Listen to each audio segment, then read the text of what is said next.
Sedikit Pak, iya.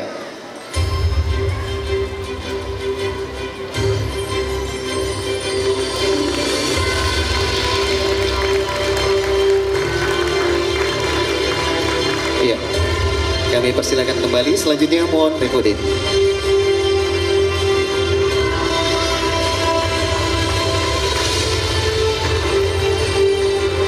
Iya, terima kasih. Dan selanjutnya mohon berkenan.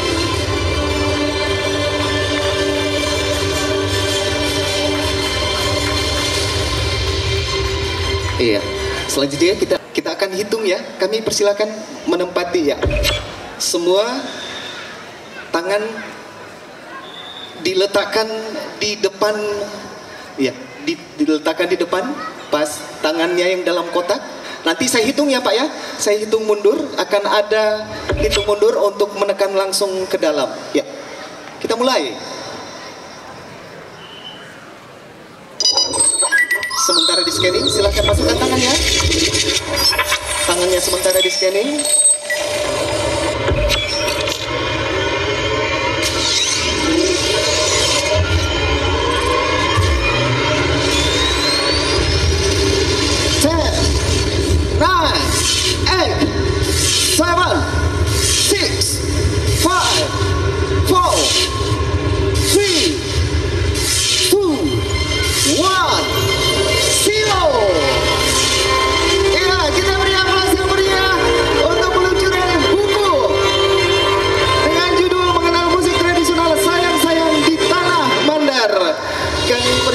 Ke bawah kembali. Mohon berkenan. Pak Sekda bisa membagikan bukunya. Ini penciptanya ini Pak Rusman Piko. Iya, kepada iya. Kami persilakan.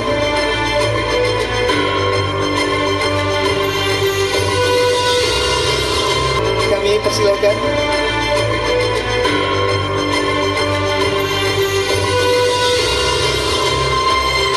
Buku ini berjudul Mengenal Musik Tradisional.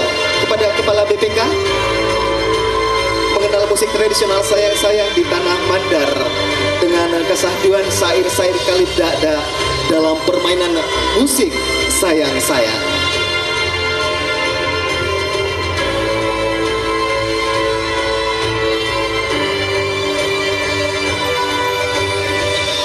Ya, yang mewakili Kepala Kejaksaan.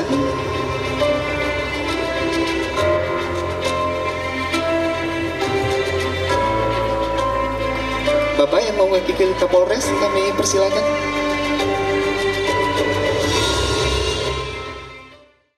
Assalamualaikum warahmatullahi wabarakatuh. Waalaikumsalam warahmatullahi wabarakatuh. Alhamdulillah hari ini saya sangat berbahagia karena di podcast yang spesial ini, dalam podcast dari titik ini saya berada di rumah salah seorang maestro musik sayang-sayang di Mandar, yakni Bapak Rusman Piko.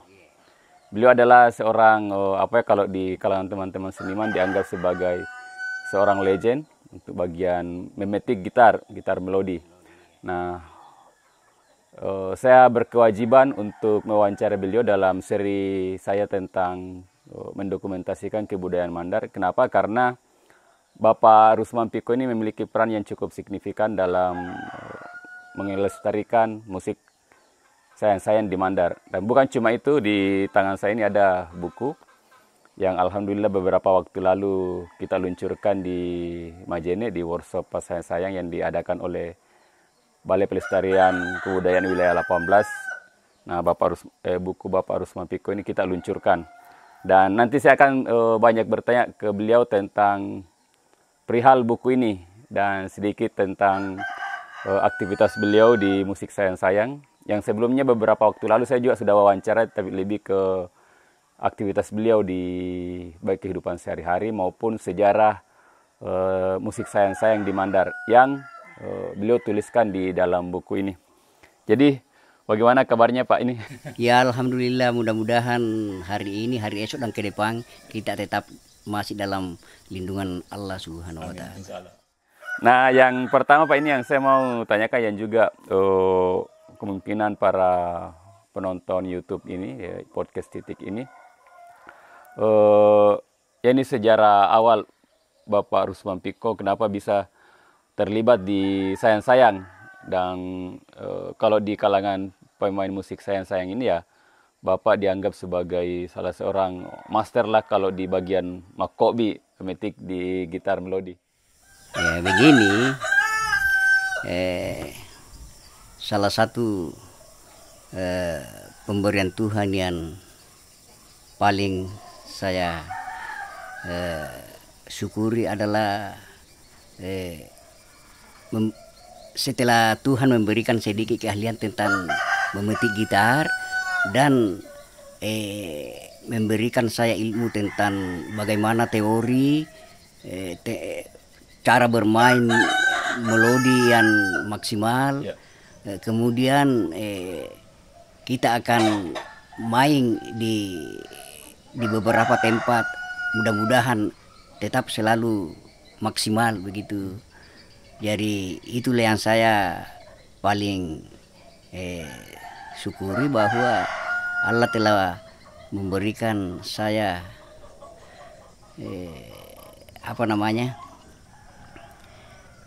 keterampilan berupa ilmu untuk memetik gitar. Sejak kapan ini mulai memetik gitar dan kapan mulai terlibat di Sayang-Sayang ini? Sejak saya tamat SMA tahun 85. Setelah itu saya belajar sedikit tentang gitar, membeli buku-buku tentang mengenal nada, mengenal akor. Itulah modal saya belajar mandiri secara otodidak. Kemudian tidak lama kemudian saya masuk di kelompok band Resota Nada di Majene dulu tahun 86. Di situ saya berperan sebagai pemain retem dulu. Kemudian setelah sedikit punya pengalaman, saya pindah ke bass-ten. Gitar bass. Kemudian bertambah lagi sedikit pengalaman main, saya pindah ke melodi, begitu.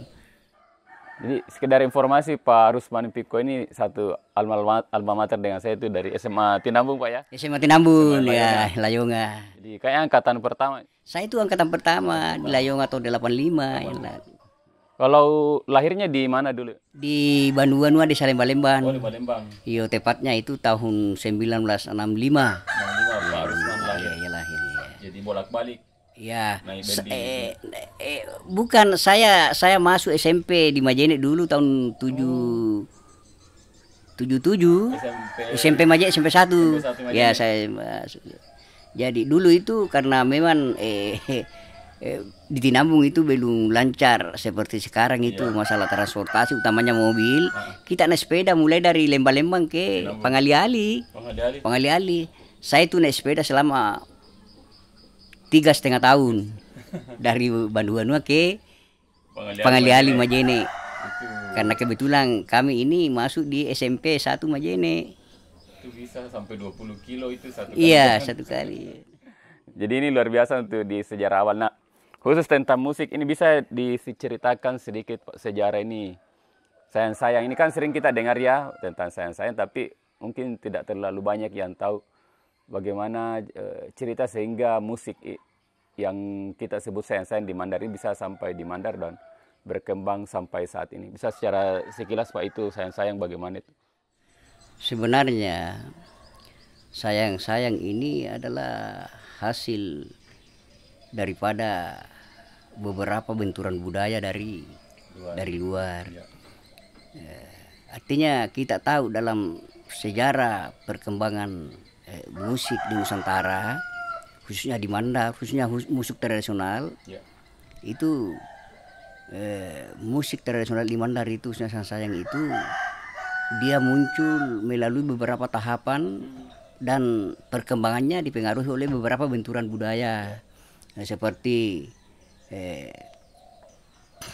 sekitar abad ke-17 Masehi, seiring dengan masuknya agama Islam, Itu benturan budaya pertama itu para pelaut Arab datang ke Indonesia untuk berdagang sekaligus menyiarkan agama, sekaligus pula memperkenalkan alat musik rebana dengan gambus. Itulah yang mendasari adanya musik rebana gambus di Indonesia. Termasuk di Mandar. Kemudian benturan budaya yang kedua itu di Nusantara bagian timur datang lagi orang-orang Eropa, khususnya orang Portugis dan Spanyol, memperkenalkan alat musik ukulele, gitar, cello, biola. Itulah yang mendasari adanya musik keroncong di Indonesia, sekaligus sebagai mendasari juga adanya musik sayang-sayang yang ada di Mandar. Jadi sayang-sayang itu dipengaruhi oleh keroncong ya? Sayang-sayang itu dipengaruhi oleh keroncong. Dan memang seperti yang disampaikan Pak Rusman tadi, khususnya Portugis itu membawa pengaruh budaya gitar ke Indonesia yang dia datang memperkenalkan. Ya, memperkenalkan, dan itu yang menjadi alat musik utama di sayang-sayang ini. Dan di Indonesia secara umum itu kita kenal musik keroncong, dan oleh seniman-seniman Mandar adaptasi sedemikian rupa sehingga lahirlah sayang-sayang.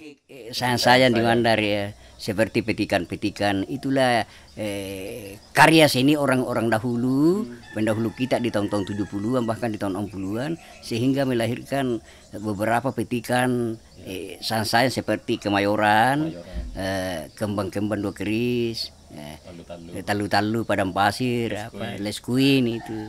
Jadi itu tadi, ini cukup menarik kalau teman-teman biasa nonton pas sayang-sayang itu kan misalnya mulai jam 8 dan biasa sampai tengah malam itu sampai jam 12. Sampai jam 12. Jadi ada beberapa, kalau istilahnya di genrenya ya. Kalau misalnya kembang-kembang dulu. Biasanya kalau kita main awal-awal permainan dalam permainan sayang ini, kita awali dengan petikan kembang. Biasanya baru keduanya baru petikan-petikan rebana ya. Kalau yang terakhir apa biasanya? Yang biasanya kita ambil terakhir itu andon duruk dan dengan padang pasir. Karena itu memang itulah petikan padang pasir dengan andon duruk dan sangat ditunggu-tunggu oleh para penonton. Sehingga kita ambil itu di akhir-akhir acara. Dan saya dengar beberapa informan waktu saya riset tentang sayang-sayang ini, dan juga terkonfirmasi saat saya tanyakan Pak Rusman itu tentang bass. Jadi awalnya itu tidak ada bass ya di tahun-tahun 60-an sampai tahun 70-an, setelah beberapa kelompok saya muncul utamanya di Kabupaten Polman dan Majene, itu belum ada istilah permainan bass. Cuma yang main itu gitar melodi tunggal klasik dengan retem. Jadi kalau ada 3 gitar pada waktu itu, 2 yang retem, 1 yang pekan melodi, belum ada bass. Belum ada pemetik bass itu. Jadi kalau biasa orang main tunggal, dia juga main bass di situ ya? Dia juga main bass. Jadi makanya dulu kalau kita main, kita tidak pernah main melodi secara tunggal-tunggal. Artinya kita harus klasik supaya terkesan. Bassnya juga ikut. Karena pada waktu itu kan belum ada bass, cuma retem. Nanti masuk tahun 80-an 90-an, saya itu punya gagasan, alangkah mungkin lebih baiknya ini saya kalau kita kasih dengan irama bass khusus. Ada gitar bass khusus. Setelah saya ajak teman-teman untuk latihan, ternyata hasilnya baik. Artinya tersendiri bass, melodi dengan retem. Makanya sejak dulu itu sampai sekarang ini jarang kita main secara main klasik. Kita main secara melodi tunggal karena memang ada bass khusus. Ya, jadi yang membuat warna semakin indah dengan. Saya beberapa waktu lalu mendokumentasikan sayang-sayang kan. Itu sering mati bassnya, itu langsung tidak didengar. Jadi bass itu sangat berpengaruh. Dan itu kan biasa kalau permainan sayang-sayang sekarang ya, ada tiga pemetik. Pertama melodi, bass dengan retem. Jadi ritme, satu vokalis laki-laki, satu vokalis perempuan. Jadi semuanya personil berjumlah 5 orang. Kalau dulu bisa 2 ya? Bisa 2. Kalau dulu Satu pemegang klasik, satu pemegang retem. maksudnya bisa 1 pemain gitar, 1 vokalis, bisa dulu yang awal-awal sekali sayang-sayang. Bisa. Sekaligus dia penyanyi, dia pemain gitar. Begitu juga orang Puan. Nah. Jadi itu sejarahnya bagaimana tadi yang disampaikan semacam apa ya benturan budaya Pak ya yang dimaksud Pak Rusman. Dan ini mungkin dipengaruhi gitar listrik ya kan dulu kan mungkin masih jarang gitar listrik khususnya bass. Nah, nanti kan belakangan baru ada dari luar gitar. Iya. Di tahun 80-an bahkan sampai 90-an kita masih pakai gitar akustik dengan kita pakai bass dengan gitar akustik kita taruh bassnya dengan bass kita beli dengan tali bass saja. Tali bass saja iya. Yang melut tali senar. Bass ditaruh di gitar akustik itu jadikan bass karena memang pada waktu itu tidak sama sekarang banyak gitar bass dijual di toko. Dulu masih langka. Nah ini juga yang sangat menarik waktu saya wawancara dengan Pak Rusman, beliau banyak memproduksi sendiri gitar dan produksi baru dijual ke teman-teman yang membutuhkan karena harganya jauh lebih murah. Bisa diceritakan siapa yang buat, terus bagaimana proses yang alat elektriknya itu siapa yang buatkan juga? Oh, oleh karena memang kami ini pemain sayang termasuk ada batasan tentang ekonomi, artinya terbatas itu masalah ekonomi. Kita tanya-tanya di toko, berapa sekarang itu gitar listrik? Ternyata bagi ukuran kita itu tidak mampu kita beli. Jadi alhamdulillah kita pelajari untuk membuat. Ya alhamdulillah artinya lumayan kita pakai untuk masang sayang. Seperti yang di belakang ini. Sejak dulu sampai sekarang saya tidak pernah beli gitar. Sejak dulu sampai sekarang, sejak awal saya masuk di musik bengat sampai ke sayang saya tidak pernah beli gitar. Maksudnya itu yang beli gitar di pabrikan? Di pabrikan ya. Toko-toko ya. Semua gitar yang saya pakai itu adalah bikinan saya sendiri. Jadi siapa yang membantu membuat ini? Jadi yang membantu membuat saya membuat gitar ini supaya dia bisa bunyinya lebih maksimal. Itu ada itu saudara di apa sangat namanya? Tinambung di Calo-Calo itu namanya Mujid bersama dengan Salim itulah membantu saya untuk membuat spool gitar. Karena spool juga saya tidak mampu membeli.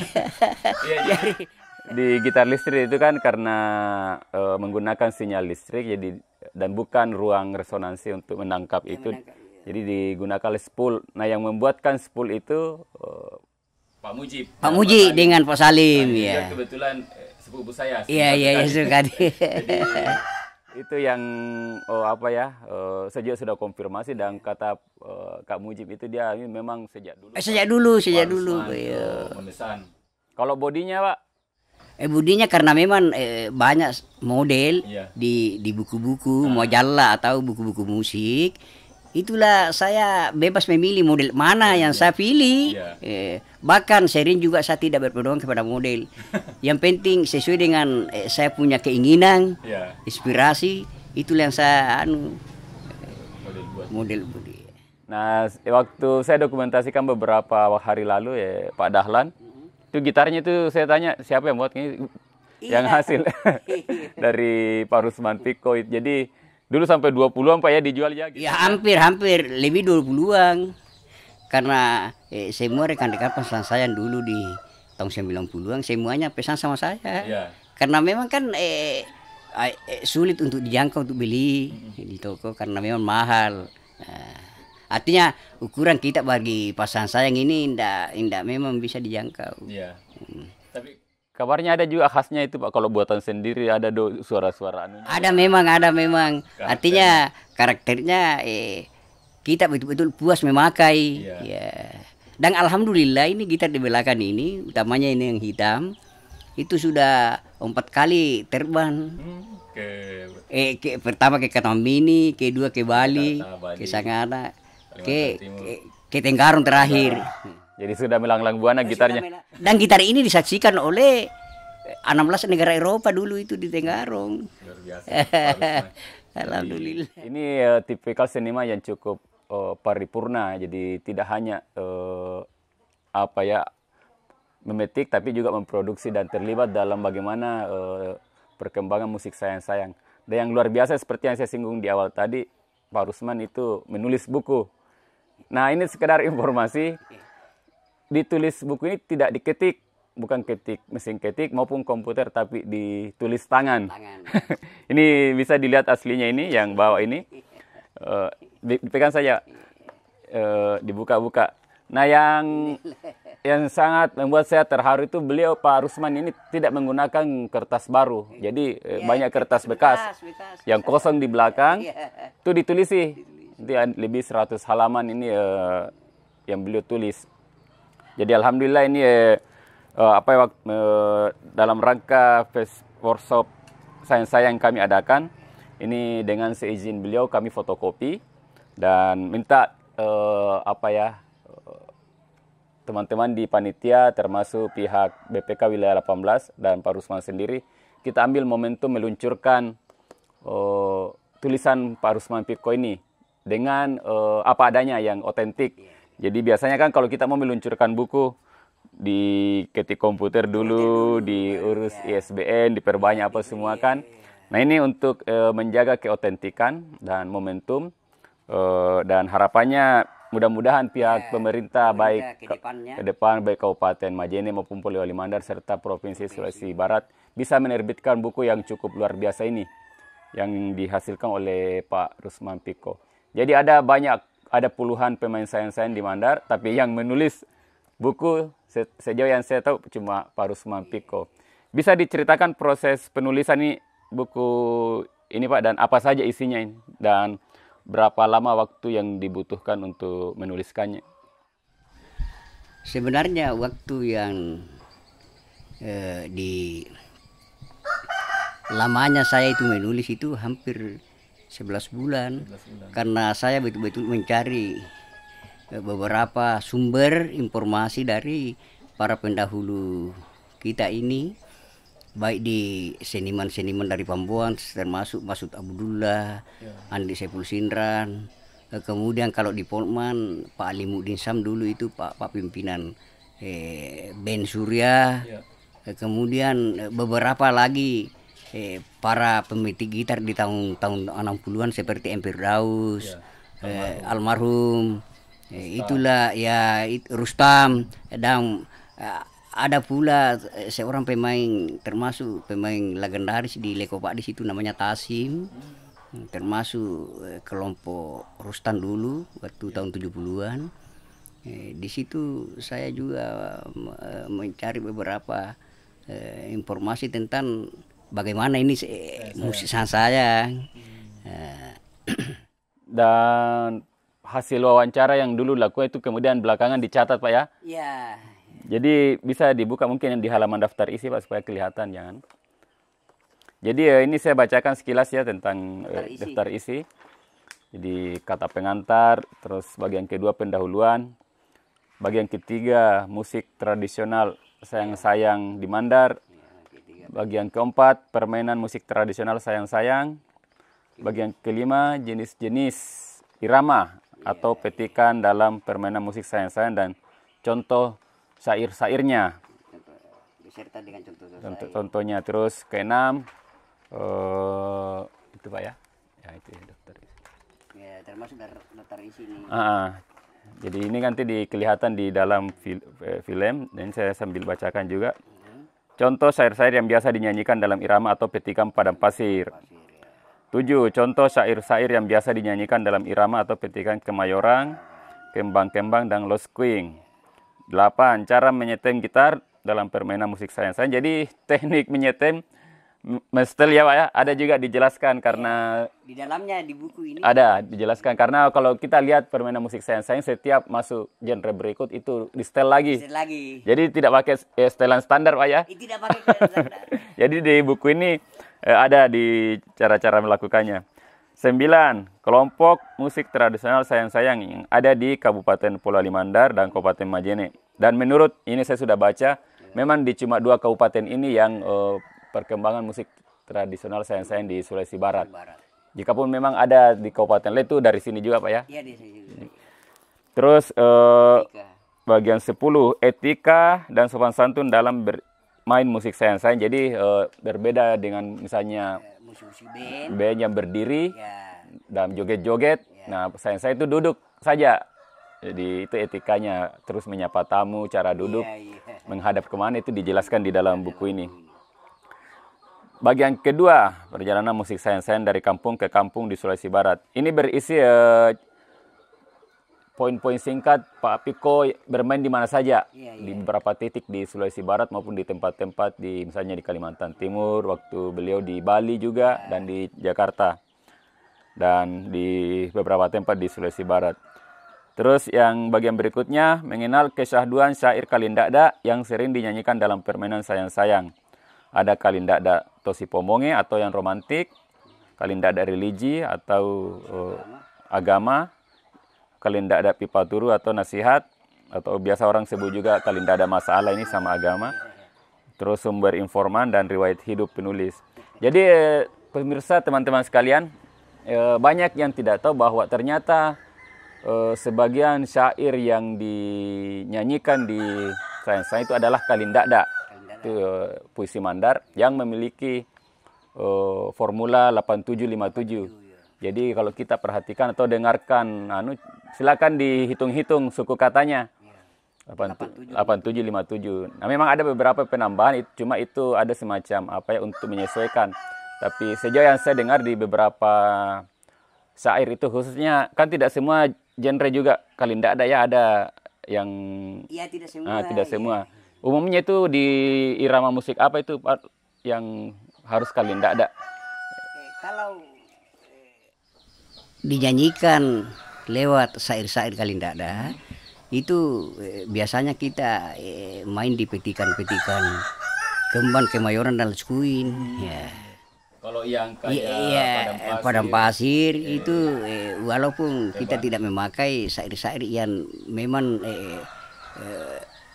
artinya beraturan, artinya walaupun lepas daripada 8757. Jadi tadi sudah disampaikan bahwa sebagian genre saja yang ada yang menggunakan formula Kalindakda. Dan yang lain kan yang ini juga termasuk baru Pak ya, mungkin bisa dijelaskan juga. Ini tentang tere. Itu bagaimana ceritanya? Itu kan biasanya ada di Pak Kacaping saja. Ini kenapa bisa ada juga di Pas Sayang? Ini termasuk kita ini agak-agak sedikit melenceng daripada keaslian. Atau mungkin kan bagian dari kebudayaan. Kan begitulah budaya dinamis memang, tidak monoton. Begini di awal-awal sayang-sayang itu tidak ada istilah tere.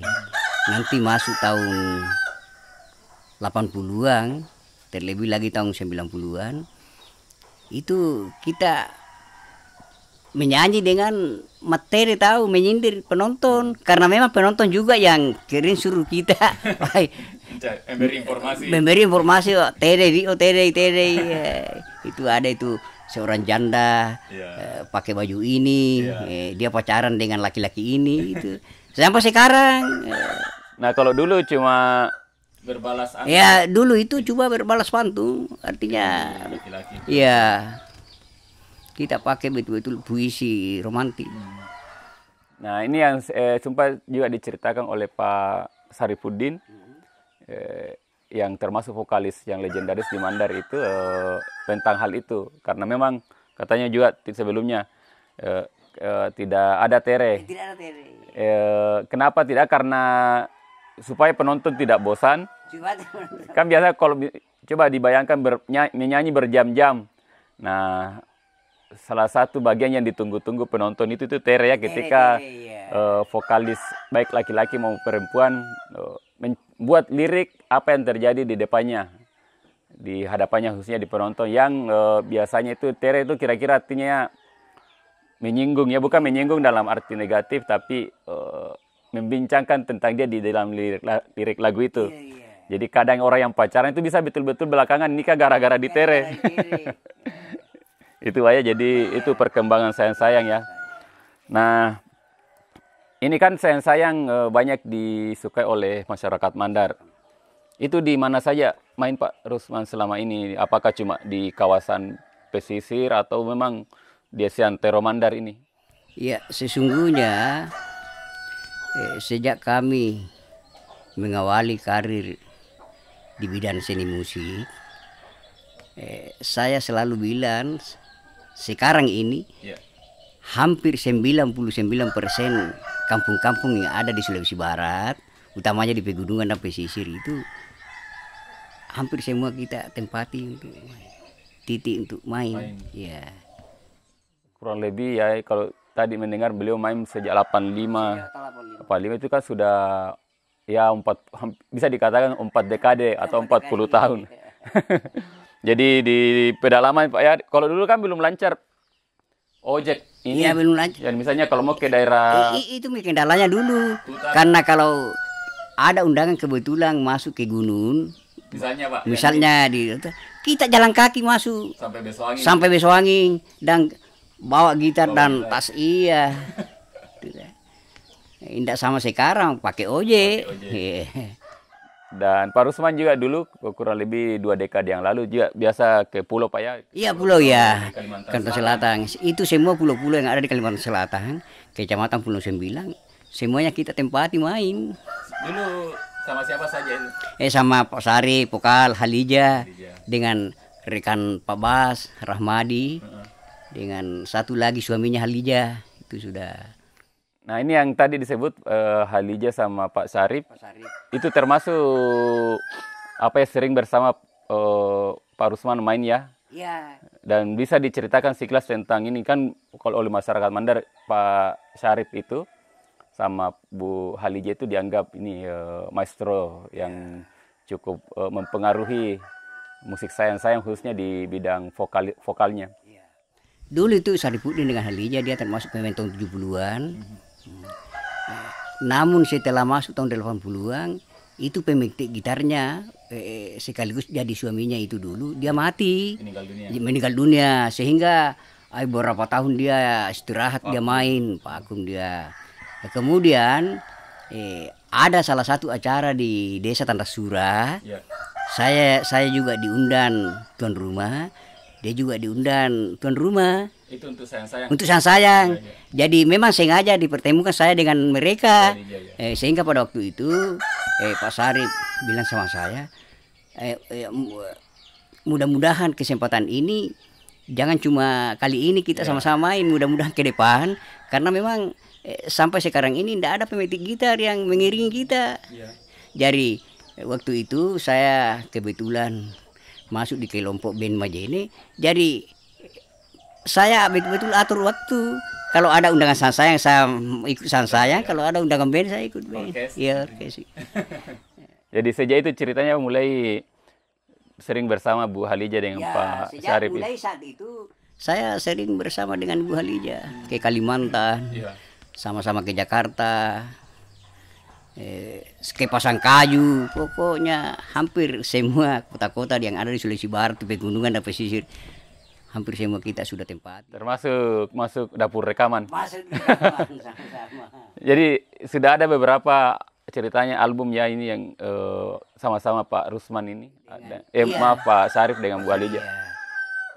Kalau saya tidak salah ingat, itu sudah ada 4 album saya sama-sama Halija. Itu rekaman di Makassar. Rekaman di Makassar 3 kali, rekaman di Wonomulyo 1 kali. Dan itu awalnya masih era kaset Pak ya, kaset. Era kaset radio. Radio yang apa ya? Belum VCD. Belum VCD. Ya. Kalau teman-teman milenial sekarang mungkin atau senial tidak pernah lihat. Itu ada semacam kotak, terus ada apa ya, pita film di dalam, pita yang merekam suara. Jadi biasa itu kalau tape-nya agak anu itu semrawut. Itu dulu Pak ya. Nanti belakangan ada VCD. Buat video klip. Jadi kita langsung lihat itu penampilan kita. Jadi itu di mana saja, di apa nama studio di Makassar itu atau perusahaan rekamannya dulu? Itu studio yang kami tempati dulu rekaman itu studio Pelangi. dengan studio Mentari. Itu dua itu studio yang kita sempat masuk. Apa ada perbedaan cukup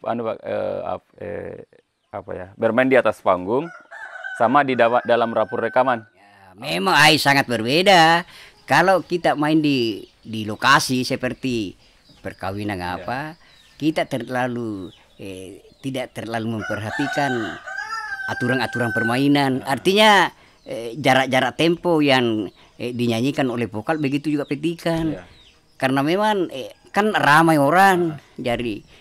Tapi kalau di rekaman itu betul-betul dikontrol, mulai dari aturan petikan dan aturan-aturan cara masuk ini para vokal itu semuanya durasinya juga sekian menit. Jadi kalau biasa permainan di alamnya di masyarakat itu bisa sampai 20 menit satu lagu. Sedangkan kalau di album kaset paling 5 menit, 7 menit, paling lama. Terus ada lirik standar. Ya, lirik standar. Kalau di tempat-tempat lain itu bukan rekaman, biasa kita main setengah jam. Satu petikan, 4 mah. Dari awal kita mulai itu setengah jam itu baru kita ganti lagi. Iya. Karena memang harus sampai jam 12, bahkan sampai setengah 1, jam 1. Jadi memang panjang waktu kita ambil itu kalau di acara-acara masyarakat iya. Terus ini Pak tentang sebagai sayang-sayang sebagai profesi ini juga penting diketahui oleh para penonton ini. Apakah dari segi ekonomi itu bisa menghidupi seorang seniman itu? Terus saja. Selama saya mulai istilahnya bermain musik, utamanya di sayang-sayang. Alhamdulillah itu cukup menghidupi saya. Artinya dia sebagai termasuk landasan hidup saya. Artinya saya tidak karena memang pekerjaan saya tidak ada selain daripada musik. Tidak ada. Artinya seperti kita ini di desa ada kebun, ada. Saya itu termasuk orang tidak punya, cuma satu-satunya modal saya itu hanya seni. Ya, alhamdulillah Tuhan memberi rezeki lewat seni, saya juga bisa bangun rumah. Banyak. Iya, peralatan. Hasilnya ini semua ini. Tidak main-main ini biayanya ini. Iya, dan seperti dibanding dengan pemain musik sayang-sayang yang lain ya, kalau kan rata-rata saya berkunjung ke kediamannya, ini kalau rumah kediaman Pak Rusman ini ya kayak studio. Jadi ya ada alat ini 3 gitar, ada drum, terus keyboard juga. Dan ini juga sekedar informasi seperti yang disampaikan tadi, banyak dari pemain pas sayang-sayang itu pas sayang-sayang itu bukan pekerjaan utama. Ya, tapi saya itu bagi saya. Kalau Pak Rusman ini satu-satunya. Kalau yang lain itu ada yang petani, ada pedagang. Ada pedagang juga. Seperti rekan kita di Wonogolo itu Ibu Hayati bersama suaminya, dia pedagang. Pedagang, terus Bu Jubaria penjual bunga. Penjual bunga di Pasar Tinambun dan Campalagian. Itu pelaut, termasuk pelaut. Iya, kalau Pak Sakarya biasa pergi melaut juga. Tapi saya itu secara pribadi tidak ada saya punya pekerjaan selain daripada musik. Iya, termasuk juga Pak Saripudin sayang-sayang juga sama Bu Halija. Itu sayang-sayang, jadi itu. Dan beberapa teman-teman khususnya yang generasi muda memang agak susah kalau dijadikan hanya ini, karena kan mereka juga banyak aktivitas lain. Jadi mau tidak mau ya harus ada sampingan, karena belum tentu main dalam, biasanya kalau dirata-ratakan itu Pak, misalnya ya dalam 1 bulan waktu masih fit itu. Iya, sebenarnya biasa itu kalau memang musim kawin, musim pernikahan seperti bulan-bulan ke depan ini, setelah habis lebaran nanti, biasanya itu 3 kali 1 minggu. Dan walaupun tidak rata-rata itu tarif, tapi ya lumayan lah. Seperti kita ini, kalau masih bisa dijangkau, contohnya masih di Kecamatan Balanipa, Tinambun, Limboro itu rata-rata kita pasang tarif itu sekitar 2,5 juta. Ya, 2,5 juta. Tinggal datang. Tinggal datang. Termasuk soundnya itu. Termasuk soundnya kita bawa peralatan. Iya. Gitu. Kalau yang di luar itu bertambah lagi misalnya di Mamuju, di Makassar. Kecuali kalau kita mau masuk ke luar daerah seperti Mamuju, Ujung Lero. Itu jadi teman-teman nanti bisa kalau misalnya ada yang matinja ya bernazar sayang-sayang bisa hubungi Pak Rusman, nanti saya cantumkan nomornya di kolom deskripsi wawancara ini. Dan bisa diceritakan sedikit Pak bagaimana teknik orang memesan ini, kan sejauh yang saya tahu tidak ada grup yang pakem. Jadi sekedar informasi di sayang-sayang itu tidak ada misalnya kan kayak band-band artis ya, ada misalnya grup ini misalnya Dewa ya. Beda dengan Gigi, dia Dewa tidak boleh langsung ambil saja pemainnya Gigi untuk main di beda dengan sayang-sayang. Bisa diceritakan bagaimana itu Pak kalau di sini? Kalau di sayang-sayang itu memang saya punya nama grup. Ya, ada nama grup. Tetapi tidak mutlak bahwa para personil tetap. Ya, makanya rekan-rekan sayang termasuk saya, Pak Dahlan, Pak Rahmadi, pemain bahasa pemain, sering kita panggil itu, artinya selang-selingi lah. Iya. Jadi misalnya ya saya mau buat acara, biasanya saya Pak Rusman tolong carikan, tolong datang main sayang-sayang. Nah ini nanti Pak Rusman menghubungi teman-temannya. Tapi kadang ini beberapa teman tabrakan. Dengan jadi kita ambil yang lain. Nah, misalnya ada temannya Pak Rusman yang misalnya namanya Pak Dahlan. Kebetulan dia terima juga undangan.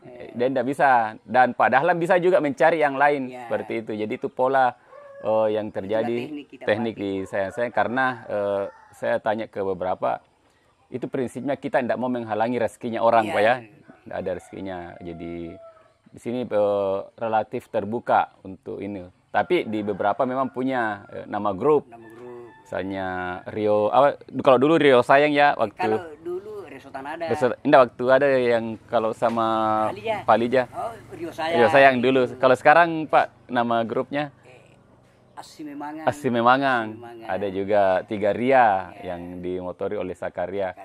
Terus yang muda-muda ini ada sedengar sering yang aktif di YouTube, Samor 3G. Ya, G3. Saya modern. 3 gitar. Jadi itu perkembangan yang cukup menarik di sayang-sayang ini. Nah terakhir Pak, ini kembali ke buku ini. Apa harapan ke depan Pak? Kan ini terus terang ini buku masih bisa dikatakan tidak seperti buku-buku yang yang sekarang dicetak komputer, terus diketik menggunakan komputer. Juga ini ditulis tangan dan masih sangat terbatas. Nah harapannya ini kan supaya tersosialisasi dengan baik, itu kan harus dicetak banyak. Nah harapannya Pak Rusman tentang bagaimana buku ini ke depan? Sebenarnya begini, dari awal saya itu pikir-pikir, utamanya di era globalisasi seperti ini, seiring masuknya budaya luar, sehingga sebagai seorang pemerhati budaya merasa terpanggil, walaupun sebatas kemampuan, dan buku ini memang sangat boleh dikata sangatlah sederhana adanya, tapi oleh karena panggilan jiwa cinta kepada budaya Mandar, sehingga walaupun dari segala keterbatasan, apa yang kami lihat, apa yang kami ketahui, apa yang kami lakukan selama ini, saya memberanikan diri untuk menulis. Harapan saya mudah-mudahan ke depan, utamanya generasi muda, mari kita pelihara betul-betul dan melestarikan kita punya kesenian sendiri. Artinya di era sekarang ini kan ada beberapa budaya asing masuk ke daerah kita yang memang tidak sesuai lagi dengan etika kemandaran. Itulah membuat kami terpanggil untuk menulis sebuah buku. Nah ini Pak, yang kan ini masih terbatas ya.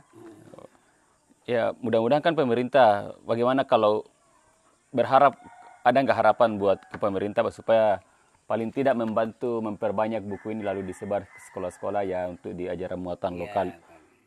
Ya itulah harapan saya sesungguhnya. Ya, mudah-mudahan pemerintah terbuka untuk memberikan sedikit bantuan tentang memperbanyak buku ini, karena memang buku ini walaupun sangat sederhana tapi di dalamnya banyak pelajaran yang informasi yang harus dilihat oleh para generasi muda sekarang. Itulah harapan kami. Dan ini juga pentingnya karena kan ini sayang-sayang sejak 2014 itu jadi warisan nasional, Pak. Jadi ada sertifikat yang dikeluarkan oleh pihak Kementerian Pendidikan dan Kebudayaan yang diserahkan ke Dinas Provinsi Kebudayaan. Dan itu sayang-sayang masuk, artinya adalah ini pengetahuan lewat buku ini yang ditulis oleh Pak Rusman itu harus dibaca oleh generasi muda, karena ya ini sudah menjadi salah satu puncak kebudayaan Mandar khususnya di bidang kesenian. Dan banyak para generasi yang berjiwa seni musik. Iya, bisa karena selain sejarah ada juga teknik-tekniknya. Jadi buku ini sangat penting, terlepas masih sangat bersahaja.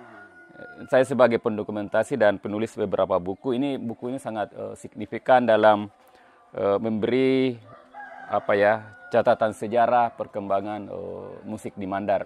Dan ini juga sempat saya perlihatkan juga ke saudara Sahabuddin dan beberapa teman penggiat kebudayaan, itu sangat mengapresiasi juga karya Pak Rusman, karena sangat jarang seorang praktisi yang menuliskan apa yang dilaluinya. Jadi misalnya saya kan banyak penelitian tentang budaya, Pak, tentang sande. Belum ada saya lihat para pelaut menuliskan tentang sande. Nah ini sayang-sayang, jadi ini sama kalau misalnya Pak Rusman seorang pas sande atau pelayar sande, dia menuliskan tentang sande. Nah karena beliau seorang pemain sayang-sayang itu menulis buku tentang sayang-sayang. Ini sangat penting sekali ini buku, dan harapan saya saya juga sampaikan ke Pak Rusman, nanti saya juga membantu mengkomunikasikan dengan pihak terkait, khususnya Dinas Pendidikan dan Kebudayaan Provinsi Sulawesi Barat. Bisa juga Pak Dinas Perpustakaan yang memiliki anggaran untuk memperbanyak buku-buku seperti ini. Karena selain buku ini penting dari aspek kebudayaan, juga peran Pak Rusman sendiri sebagai seorang seniman maestro yang sudah berkarya mengabdikan dirinya di kegiatan berkesenian ini selama kurang lebih 40 tahun, 4 dekade. Saya kira itu Pak, ini obrolannya. Saya mengucapkan terima kasih atas wawasan yang diberikan kepada kami dan kepada pemirsa di podcast dari Titik ini. Insya Allah ke depan Pak Rusman terus berkarya, petikannya makin mempesona dan membuat orang rindu untuk pulang kampung. Jadi biasa ada di komentar-komentar, saya baca di YouTube apa itu yang diposting teman-teman. Banyak diaspora Mandar atau perantauan yang di luar. Kalau dengar sayang-sayang itu tuh langsung mau pulang. Nah yang paling khas di sayang-sayang itu adalah bunyi gitar, khususnya gitar melodi. Jadi tambah dengan kesaduan vokalisnya, penyanyinya. Jadi itu semacam kolaborasi yang luar biasa antara seniman pemetik gitar, bass, dan reteng, dan vokalisnya. Sekali lagi terima kasih Pak Rusman atas waktunya. Saya mengucapkan permohonan maaf kalau ada yang kurang berkenan dalam diskusi ini, dan mudah-mudahan ini apa yang kami sampaikan menjadi amal jariah buat kita semua. Terima kasih. Assalamualaikum warahmatullahi wabarakatuh. Waalaikumsalam warahmatullahi wabarakatuh. Tahu ya. Allah masya.